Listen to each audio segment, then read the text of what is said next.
يعني هذه كاتبة مغربية يعني شابة، والحمد لله أنها جاءت بهذه الحقائق، لأن احنا نريد تراثنا المغربي ألا يضيع، وهذا التراث في كل شيء، في التغذية وفي كل شيء. ولذلك هذا يعني الناس اللي كيقولوا الكالسيوم الحبوب لا يمتص، الناس كيتحركوا لأنهم عارفين العادات ديالهم، ونفس السكان ونفس الناس عندهم نفس العادات تقريبا الغذائية. ولذلك لم يكن استهلاك القمح معروفا في المغرب قبل قرن. لم يكن القمح معروفا، كان استهلاك الشعير 100%. لم يكن استهلاك القمح معروفا في المغرب قبل قرن.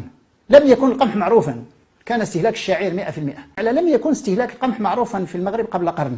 لم يكن القمح معروفا. لم يكن القمح معروفا. لم يكن القمح معروفا. لم يكن القمح معروفا، كان استهلاك الشعير 100%. كان استهلاك الشعير 100%. كان قليل من القمح جدا، وكان يستهلكونه بعض الأعيان يعني ب5% أو شيء هكذا.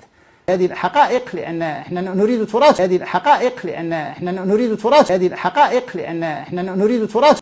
لم يكن القمح معروفا، كان استهلاك الشعير 100%. هذه الحقائق لأن لم يكن القمح معروفا، كان استهلاك الشعير 100%. هذه الحقائق لأن